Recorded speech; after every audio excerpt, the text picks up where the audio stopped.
الأغصان غرد مدى الأزمان عن أهل وحي الله عن حملة القرآن يا بلبل الأغصان غرد مدى الأزمان عن أهل وحي الله عن حملة القرآن في عالم الإنسان كل له ميدان وليس أعلى شان من حملة القرآن.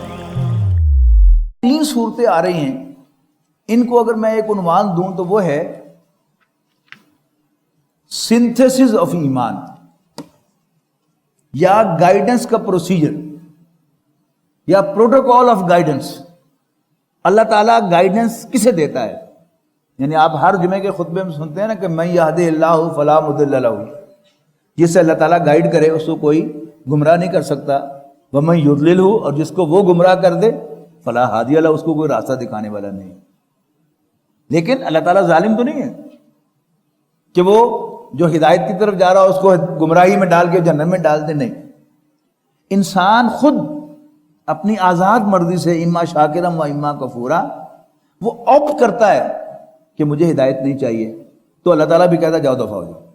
اعوذ باللہ من الشیطان الرجیم، بسم اللہ الرحمن الرحیم. والشمس وضحاها، سورج کی قسم اور اس کی دھوپ کی. والقمر اذا تلاها، اور چاند کی جب وہ اس کے پیچھے پیچھے آئے. والنہار اذا جلاها، اور دن کی قسم جب وہ اس کو روشن کر دے. واللیل اذا یغشاها، اور رات کی قسم جب وہ سورج کو ڈھانپ لیتی ہے. سب کو اگر ہاں سورج کی طرف لگایا جائے تو پھر ترجمہ یہ ہوگا والقمر اذا تلاها، اور چاند کی قسم جب وہ پیچھے آئے. والنہاری، دن کی قسم اذا جلاها، جب وہ سورج کو نمایاں کر دے. واللیل اذا یغشاها، اور رات کی قسم جب وہ سورج کو ڈھانپ لے. والسماء وما بناها، اور آسمان کی قسم اور جیسا کہ اللہ تعالیٰ نے اس کو بنایا ہے اس کی قسم. والارض وما طحاها، اور زمین کی قسم اور جیسا اللہ تعالیٰ نے اس کو پھیلایا ہے.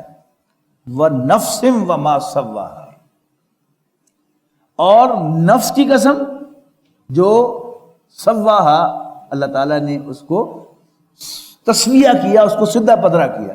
اب وہ سدھا پدرا کیا ہے؟ یعنی 4 لیولز ہیں جس پر اللہ تعالیٰ نے اس کائنات کو پیدا کیا. ایک لیول ہے جمادات کا level, physical objects.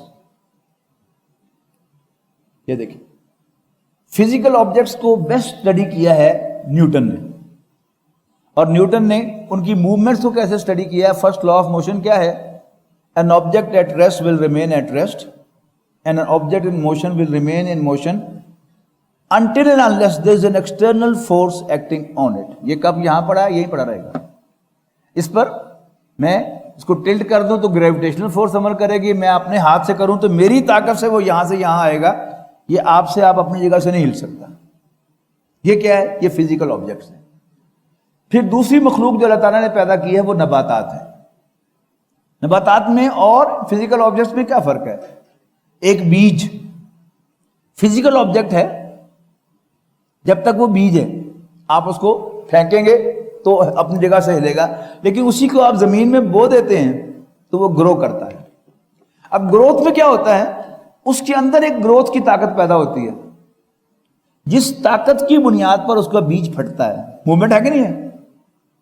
External force کوئی نہیں، اس کے اندر جو گروتھ کی طاقت ہے اس سے بیج پھٹتا ہے، پھر اس کے کمپل نکلتی ہے، اس کا تنا اوپر کو بڑھتا ہے، پھیلتا ہے، اور جڑ نیچے جا کے پھیلتی ہے. تو یہاں کیا ہے؟ گروتھ شروع ہو گیا.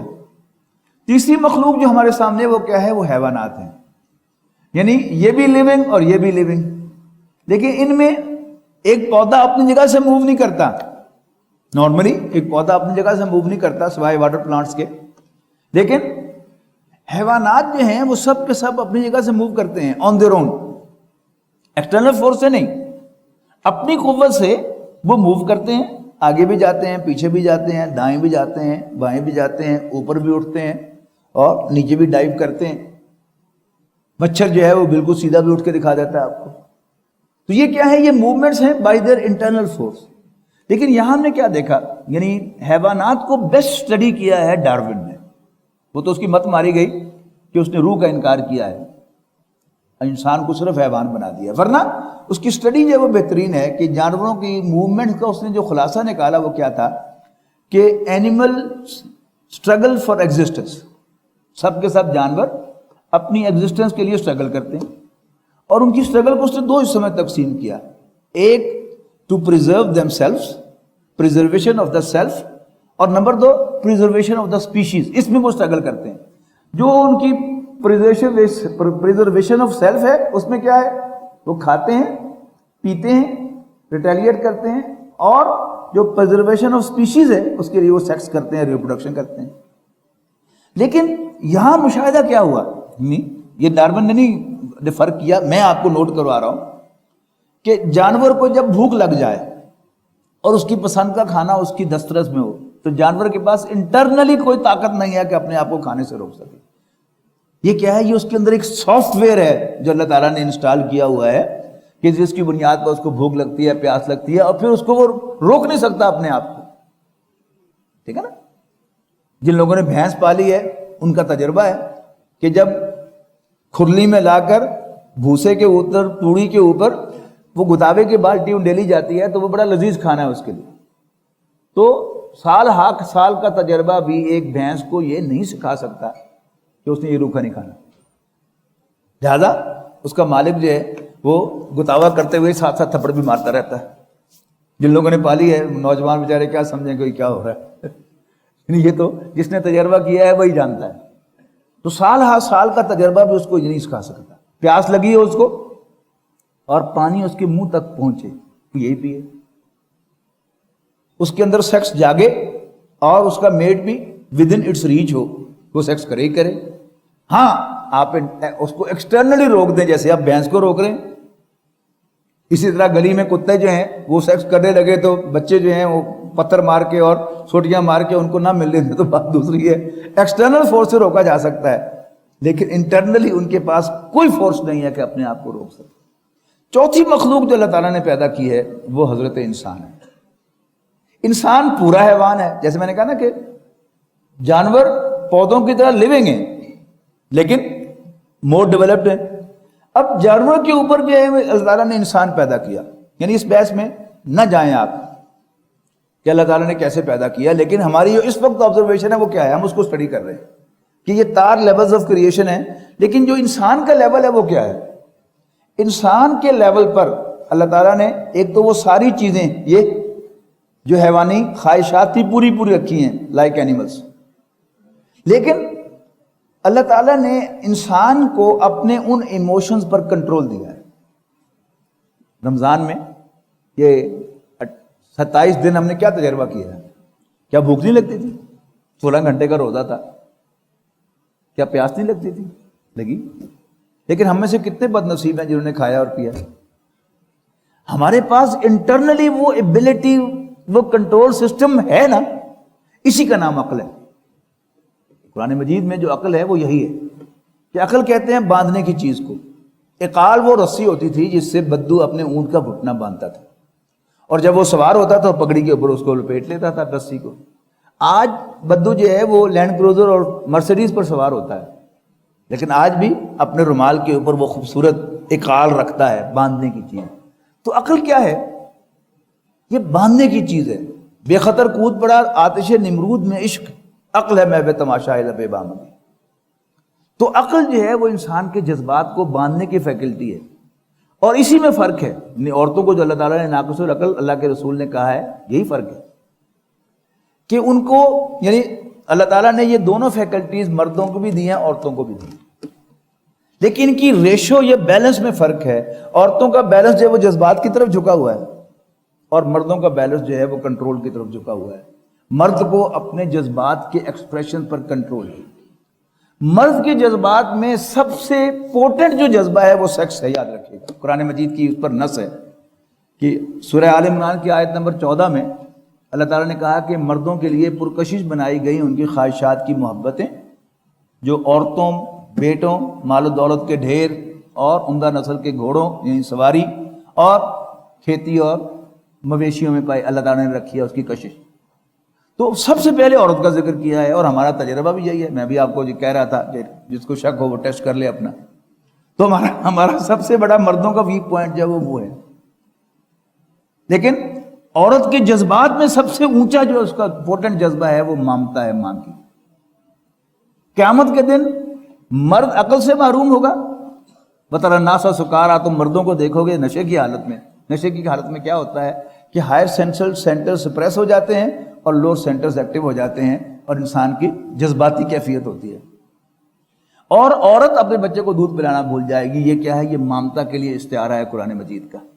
ورنہ نارملی یعنی عورت اور مرد جہاں اکٹھے کام کرتے ہیں اور دونوں اپنے بچوں کو سپورٹ کرتے ہیں، اون کرتے ہیں، مرد گھر سے نکل جاتا ہے تو اس کو بیوی بچے بھول جاتے ہیں. عورت اپنے بچے کو کبھی نہیں بھولتی. ریٹن انسٹرکشن بھی دے کر جائے گی بیبی سیٹر کو کہ اتنے بجے اس کو شاور دینا ہے، اتنے بجے دودھ پلانا ہے، اتنے بجے اس کا نیپی چینج کرنا ہے. اس کو 1 منٹ بھی ملے گا فارغ تو کال کر کے پوچھ لے گی کہ دودھ پلا دیا. قیامت کے دن وہ اپنے بچے کو دودھ پلانا بھول جائے گی. اچھا، اب مرد کا سب سے پوٹنٹ ایکسپریس جو جذبہ ہے وہ کیا ہے؟ وہ عورت ہے. لیکن مرد کو اس کے ایکسپریشن پر کنٹرول ہے. وہ عورت سے یہ نہیں کہتا کہ ننگی ہو جا فٹافٹ، میں تم سے سیکس کرنا ہے. وہ اس کو یعنی چکر دے کے آتا ہے، یعنی اپنے اس ایکسپریشن کو کنٹرول کر کے رکھتا ہے. اسے کہتا ہے کہ یہ مولویوں نے تمہیں گھر میں بٹھا دیا ہے، دیندار لوگوں نے، آ جاؤ تم بھی میدان میں، شانہ بشانہ آ جاؤ، تاکہ آپ کام کرو، تاکہ میرے دفتر میں تمہاری رونق رہے. یہ کیا ہے؟ اپنے ایکسپریشن پر کنٹرول.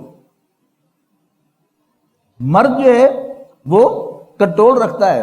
وہ بچے سے ناراض ہوگا تو دن بھر نہیں بولے گا، اس سے ہفتہ نہیں بولے گا، مہینہ نہیں بولے گا، سال نہیں بولے گا. آپ کو ایسی بھی چیزیں ریکارڈ پہ مل جائیں گی کہ کسی بیٹے نے کوئی نازیبا حرکت کی، باپ ناراض ہوا اور اس نے عمر بھر بیٹے کو نہیں بلایا. لیکن ماں شی کانٹ ڈو اٹ. وہ ڈانٹے کی بعد میں خود پہلے رو پڑے گی اور گلے بھی لگا لے گی ساتھ اس کو. اللہ تعالیٰ نے چونکہ اس کو اسائنمنٹ دی ہے بچے کو پالنے کی. بچے شفقت سے پلتے ہیں. ہمیں بچے پالنے پڑ جائیں تو مار مار کے حلیہ بڑکاڑ دیں ان کا. تو یہ ہے کہ اللہ تعالیٰ نے انسان کو یہ جو ایبلٹی عطا کی ہے، عقل، یہ ہے اصل میں انسان کا ترہ امتیاز. اور یہ کس میں ہے؟ یہ وہ جو درمیان میں انسان ہے، یہ اس کی فیکلٹی ہے، یہ اس کی کوالٹی ہے. عقل کنٹرول کرنا. جذبات ہیں لیکن وہ خود فیصلہ کرتا ہے کہ کدھر جانا ہے، کس کو ریسپونڈ کرنا ہے. نفس امارہ کو ریسپونڈ کرنا ہے یا روح کو ریسپونڈ کرنا ہے. فیصلہ اس کے ہاتھ میں ہے. کل ہم نے پڑھا کہ انا ہدیناہ السبیلا، ہم نے اس کو راستہ دکھا دیا ہے. اما شاکرا و اما کفورا.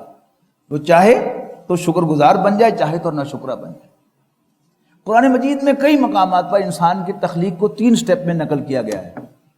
وَإِذْ قَالَ رَبُّكَ لِلْمَلَائِكَةِ إِنِّي خَالِقٌ بَشَرًا مِّن صَلْصَالٍ مِّنْ حَمَإٍ مَّسْنُونٍ. یاد کرو جب آپ کے رب نے فرشتوں سے کہا کہ میں گارے سے، سنے ہوئے گارے سے، چپچپاتے ہوئے کھنکھنانے والے گارے سے میں ایک بشر بنانے والا ہوں. یہ ہوگی تخلیق. اور تخلیق جو ہے اس کا اطلاق ہوتا ہے تھرو اے پروسیس کسی چیز کو بنانے پہ. شاہ صاحب نے جو تقسیم کی ہے، خلق کیا ہے؟ جس میں ایک ٹائم انوالو ہوتا ہے اور ایک پروسیجر انوالو ہوتا ہے. اس کے مقابلے میں امر کیا ہے کہ جو اللہ تعالیٰ کا انسٹنٹینیس آرڈر ہوتا ہے، ہو جا and there it is. تو پہلا حصہ وہ تخلیق ہے کہ اللہ تعالیٰ نے یعنی ایک پروسیس میں سے گزار کو انسان کو پیدا کیا. یعنی جس کا بائبل میں کیا اس کا بیان ہے کہ اللہ تعالیٰ نے 7 بر اعظموں سے مٹی اکٹھی کی اور پھر اس کو پانی کے ساتھ گوندا گارا بنایا، پھر اس کو انسان کی ایک شیپ اور اس پہ پھونک مار دی. یہ ہے بائبل کی ڈسکرپشن. اور حضرت ابن عباس رضی اللہ تعالیٰ عنہ نے بھی اسی ڈسکرپشن کو، یعنی مرفوع حدیث میں نہیں ہے کہ رسول اللہ صلی اللہ علیہ وسلم نے یہ کہا، تو انہوں نے خود انسانی تخلیق کو بیان کیا ہے. اچھا، اب قرآن مجید کے الفاظ کو دیکھیے. پہلا سٹیپ ہو گیا کہ میں بنانے والا ہوں، تخلیق کرنے والا ہوں. It should take time, it should have a process. Number 2، فَإِذَا سَوَّيْتُهُ. مصنف عبد الرحمن کی روایت ہے کہ نبی اکرم صلی اللہ علیہ وسلم نے فرمایا کہ اللہ تعالیٰ نے انسان کا پتلا بنایا، یعنی تخلیق کیا انسان کو، اور پھر اسے چھوڑ دیا 40 دن کے لیے، اور شیطان اس کے اندر گھومتا پھرتا رہا. ان 40 دنوں میں کیا ہوا؟ اللہ تعالیٰ نے انسان کا وہ سافٹ ویئر بنایا جو لوگ کمپیوٹر سے متعلق ہیں انہیں پتا ہے کہ سافٹ ویئر جو ہے پھونک مار کے نہیں بنتا، اٹ ٹیکس ٹائم ٹو. تو اللہ تعالیٰ نے انسان کا وہ سافٹ ویئر بنایا کہ حیوان تو وہ تھا ہی تھا پورا، بھوک بھی لگنی تھی، پیاس بھی لگنی تھی اور غصہ بھی آنا تھا. تو اللہ تعالیٰ نے اس کا قلب، جو روحانی قلب ہے اس کا سافٹ ویئر وہ بنایا. اچھا جب وہ بھی بن گیا، فَإِذَا سَوَّيْتُهُ، تیسرا سٹیپ کیا ہے، وَنَفَخْتُ فِيهِ مِن رُوحِي، پھر میں اس میں روح میں سے پھونک دوں. تو اس میں اللہ تعالیٰ نے روح پھونکی، اب یہ پورا کا پورا انسان بن گیا. فَقَعُوا لَهُ سَاجِدِينَ، تو اس کے سامنے سجدے میں گر پڑنا. تو تسویہ کیا ہے؟ نوک پلک سوارنا کہیں ترجمہ ہوگا، سوا کہتے ہیں برابر کو. اس کا میں اگر قریب ترین لفظ کے ترجمہ کروں تو وہ سیدھا پتہ کرنا ہے. سیدھا پتہ کیا ہوتا ہے؟ آپ جب کسی بلڈنگ کا سٹرکچر بناتے ہیں تو اس کی شکل بھی دیکھنے کو جی نہیں چاہتے، کہیں سے ابری ہوتی ہے، کہیں سے ڈپریسڈ ہوتی ہے. تو فنیشنگ کیا ہوتی ہے؟ اس کو سیدھا پتہ کرنا. کیا مطلب؟ کہ جہاں سے ابری ہوئی ہے اس کو ٹرم کر دو اور جہاں گڑا پڑا ہوا ہے اس کو فل کر دو. اب وہی جو پلر ہے وہ خوبصورت لگنے لگتا ہے. تو ہے وہی حیوان، لیکن اس میں کچھ سافٹ چینج آئی ہے جس کی بنیاد پر اب یہ بیوٹیفل ہو گیا، تسویہ ہو گیا، اب یہ انڈیپینڈنٹ ہو گیا. علامہ اقبال نے سو کہا نا کہ خاکی و نوری نہاد، یہ نور جو ہے وہ روح ہے اور خاک جو ہے یہ انسان کا حیوانی وجود ہے. خاکی و نوری نہاد بندہ مولا صفات، یہ خدائی صفات کا حامل ہے. کیسے؟ ہر دو جہاں سے غنی، اس کا دل بے نیاز. یہ جو اس کا دل ہے انسان یہ independent of this and independent of this ہے. خاکی و نوری نہاد بندہ مولا صفات، ہر دو جہاں سے غنی، اس کا دل بے نیاز. تو یہ ہے انسان. جو اقبال نے کہا نا کہ اپنی خود ہی پہچان او غافل افغان، یعنی وہ لوگ بڑے بد نصیب ہیں جنہوں نے انسان کو جسٹ ایک حیوان سمجھا ہے، اور ان کا جو پائنیئر ہے وہ ڈارون ہے. کل ہم نے پڑھا تھا پرسوں اس کے بارے میں کہ وَلَا تَكُونُوا كَالَّذِينَ نَسُوا اللَّهَ فَأَنسَاهُمْ أَنفُسَهُمْ. اور علامہ اقبال نے کہا کہ میرے فلسفہ خودی کی بنیاد یہ ہے، ان لوگوں کی طرح نہ ہو جاؤ جنہوں نے اللہ کو بھلا دیا. ان ٹرمز اللہ تعالیٰ نے خود ان کو اپنا اب بلا دیا. اولئک هم الفاسقون، وہ نافرمان ہے. تو انسان کا وجود ایک پورا مرکب وجود ہے، اس میں ایک فرشتہ بھی ہے، ایک روح بھی ہے. ایک ضمنی سی بات آپ کو اور بتا دوں، آپ کا ایک بہت بڑا مسئلہ حل ہو جائے گا فرقہ واریت کا. وہ کیا ہے کہ قرآن مجید نے بار بار تصویر کھینچی ہے کہ لہم قلوب لا یفقہون بہا، جو کافر ہیں، جو فاسق و فاجر لوگ ہیں، ان کی تصویر کھینچی ہے کہ ان کی آنکھیں ہیں، ان سے دیکھتے نہیں. یعنی سورہ اعراف میں الفاظ ہیں کہ وَلَقَدْ ذَرَأْنَا لِجَهَنَّمَ كَثِيرًا مِنَ الْجِنِّ وَالْإِنسِ، کہ ہم نے بہت سے انسانوں کو تو یوں سمجھو کہ ہم نے پیدا ہی جہنم کے لیے کیا ہے. لَهُمْ قُلُوبٌ لَا يَفْقَهُونَ بِهَا، ان کے دل ہیں لیکن ان سے فہم حاصل نہیں کرتے. وَلَهُمْ أَعْيُنٌ، ان کی آنکھیں ہیں ان سے دیکھتے نہیں. لَا يُبْصِرُونَ بِهَا وَلَهُمْ آذَانٌ لَا يَسْمَعُونَ بِهَا، ان کے کان ہیں ان سے سنتے نہیں. اولئک کالانعام، وہ ایسے ہیں جیسے چوپائے ہوں. بل ہم اضل، بلکہ ایون ورس دین دیٹ، ان سے بھی زیادہ بھٹکے ہوئے.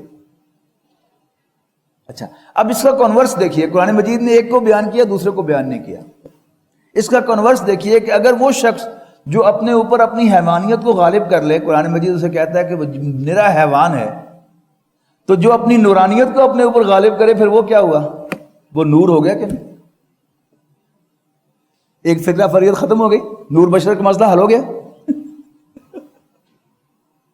تو اگر کوئی شخص نبی اکرم صلی اللہ علیہ وسلم کو اس معنی میں نور کہے تو کم سے کم مجھے اس سے کوئی اختلاف نہیں. ہاں جو کہے کہ نبی اکرم صلی اللہ علیہ وسلم کا وجود یعنی اللہ تعالیٰ کے نور سے بنا ہے وہ شرک ہے. لیکن اس معنی میں کہے جیسے قرآن مجید وہ لوگ کہ جو اس کو حیوانیت کو اپنے اوپر غالب کرتے ہیں ان کو نرا حیوان کہتا ہے، نرے چوپائے کہتا ہے، تو جو اپنی نورانیت کو اپنے اوپر غالب کریں تو ان پر نرے نور کا اطلاق کیوں نہیں ہو سکتا؟ لیکن قرآن مجید میں یعنی ایک کو بیان کیا ہے دوسرے کو بیان نہیں کیا، اسی خطرے کی وجہ سے کہ اس سے شرک کا اندیشہ نہ ہو. لیکن ٹیکنیکلی اسپیکنگ اگر حیوانیت کو اپنے اوپر غالب کرنے والے حیوان ہیں تو نورانیت کو اپنے اوپر غالب کرنے والے نور بھی کہلا سکتے ہیں. واللہ اعلم. تو فرمایا وَنَفْسٍ وَمَا سَوَّاهَا، اور انسان کے نفس کی قسم اور جو اس کو سنوارا، جو سدھا پدرا کیا، فَأَلْهَمَهَا فُجُورَهَا وَتَقْوَاهَا، یہ دیکھیے یہ نا نیکی اور بدی کی پہچان. فَأَلْهَمَهَا، پھر اس کو الہام کیا. الہام کیا ہوتا ہے؟ یعنی ایسا میسج کہ جو طبعی چینلز ہیں ان سے ہٹ کر دیا جائے، اس کو الہام کہتے ہیں. یعنی ان کانوں سے آپ کوئی آواز نہ سنیں، براہ دل کے کانوں سے سنیں، آپ کے دل میں فیل ہو کوئی میسج، انٹیوشن جسے جدید سائیکالوجی میں کہتے ہیں، وہ سارا کیا ہے؟ وہ الہام ہے. تو فَأَلْهَمَهَا، تو اس کو الہام کیا، فُجُورَهَا وَتَقْوَاهَا. اب جن لوگوں نے عربی پڑھی ہے ان کے سامنے سوال آئے کہ یہ ہا کون ہے؟ یہ نفس ہے نا، مؤنث، تو یہ صیغہ اس کی طرف جا رہا ہے. اور ہم نے اس کو پہلے کیا ہے؟ وَنَفْسٍ وَمَا سَوَّاهَا، قسم ہے نفس کی جو اس کو سنوارا. اب پھر اس کو الہام کیا what will conserve it and what will spoil it. یہ ہے نیکی اور بدی کا اصل تصور. یہ جو تمہارا تصفیہ ہوا ہے، تمہارے اندر ایبلٹی ہے خود ایکٹ کرنے کی، خود فیصلہ کرنے کی، اور بتا دیا کہ تمہاری یہ ایبلٹی کنزرو کیسے ہوگی، کن کن کاموں سے. جھوٹ بولنے سے سپائل ہو جائے گی، چیٹنگ کرنے سے سپائل ہو جائے گی، بد اخلاقی کا مظاہرہ کرنے سے سپائل ہو جائے گی. If you want to remain a human being, تو پھر تمہیں اس کوڈ پر عمل کرنا ہوگا جو تمہیں یہ بتا رہا ہے. تو فَأَلْهَمَهَا فُجُورَهَا وَتَقْوَاهَا قَدْ أَفْلَحَ مَنْ زَكَّاهَا. اب اسی کو پیوریفیکیشن کہہ لیں. پیوریفیکیشن وہ تصویر جو ہم نے سورہ نور میں پڑھی تھی وہ ہے. وہ کیا ہے؟ اصل جو یہ تو ڈائیگرامیٹک تھا نا، اصل کیا ہے؟ یہ انسان کا سینہ ہے، یہ جسم کا ریپرزینٹیٹو ہے. اس کے اندر وہ قلب ہے، وہ جس کو شیشے سے تعبیر کیا ہے اس وقت. اب یہ جو حیوانیت ہے یہ مٹی سے بنی ہے، اس کی خواہشات مٹی کے لیپ چڑھاتی ہیں انسان کے دل پر، اور جب شیشے کے اوپر مٹی کی لیپ آ جاتی ہے تو شیشے کی ویزیبلٹی ختم ہو جاتی ہے، اس میں سے ریز پاس نہیں کر سکتی روشنی کی. اندر کیا ہے؟ وہ چراغ روشن کیا ہے انسان نے روح کا، مشکات اور مصباح اور زجاج، یہ تین چیزیں تھیں نا اس سورۃ نور کے 5ویں رکوع میں. تو اندر وہ دیا ہے. اب جو شخص اپنے دل کو پاک اور صاف رکھے گا، یعنی حیوانیت کے سے بچا کر رکھے گا، اس کو حیوانیت اس پر مسلط نہیں ہو سکے گی. اویل کرے گا، کھائے گا بھی، پیے گا بھی، ریپروڈیوس بھی کرے گا، ریلیٹ بھی کرے گا، لیکن حیوانیت اس پر جمے گی نہیں جا کے. تو اس کا دل صاف ہوگا تو اس کے جو اندر نور ہے وہ پورے جسم میں سرائش کرے گا. اس کی آنکھ بھی اس کی روشنی میں دیکھے گی، اس کے کان بھی اس کی روشنی میں سنیں گے، اس کا دل بھی اس کی روشنی میں چلے گا، اس کے پاؤں بھی اس کی روشنی میں چلیں گے. سب کچھ جو ہے وہ اس کا پورا وجود منور ہو جائے گا. اور جو اب جب خورشید رسالت طلوع ہوگا، رسول اللہ صلی اللہ علیہ وسلم تشریف لائے، آفتاب رسالت طلوع ہو گیا، تو روشنی کا فنکشن کیا ہے؟ روشنی وہ توانائی ہے جس کی موجودگی میں ہم دیکھ سکتے ہیں. اور ڈاکٹر ممتاز حسن صاحب نے جب ہمیں کلینکل میتھڈ پڑھا رہے تھے تو ایگزامینیشن آف دی پیشنٹ بتایا، تو انہیں اپنے استاد کو کوٹ کیا، پتہ نہیں کون سے ٹیچر کو کوٹ کیا کہ examination of the patient should be done in a good light with a good eyesight and a good brain behind. یہ 4 چیزیں ضروری ہیں، چوتھی لگا لیے 3 وہ good eyesight, good light, good eyesight and good brain behind.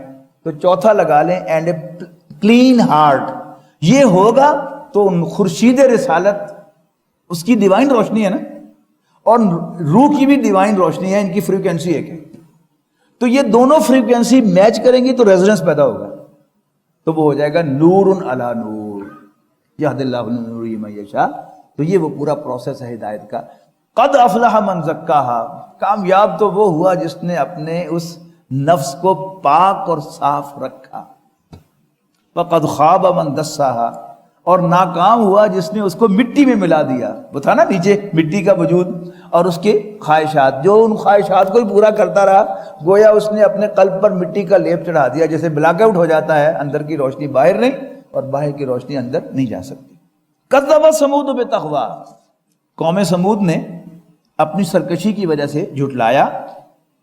اذ انبعث اشقاہا، جب بپھر کر اٹھا ان کا سب سے بڑا، سب سے زیادہ بدبخت شخص، فقال لهم رسول اللہ ناقۃ اللہ وسقیاہا، جب ان سے اللہ کے پیغمبر نے کہا خبردار یہ اللہ کی اونٹنی ہے، اس کو ہاتھ لگانے سے ڈرو اور اس کی باری میں دخل اندازی سے بچو. فَكَذَّبُوهُ فَعَقَرُوهَا، لیکن انہوں نے اللہ کے پیغمبر کو جھٹلایا اور اس کی اگلی ٹانگیں کاٹ دی اونٹنی کی. فَدَمْدَمَ عَلَيْهِمْ رَبُّهُمْ بِذَنبِهِمْ، آخر کار تباہی و بربادی نازل کر دی ان پر ان کے رب نے، بِذَنبِهِمْ ان کے گناہ کی وجہ سے، فَسَوَّاهَا ان کو پدرا کر دیا، وَلَا يَخَافُ عُقْبَاهَا اور اللہ تعالیٰ اس کے کانسیکوینسز سے نہیں ڈرتا. وَلَقَدْ يَسَّرْنَا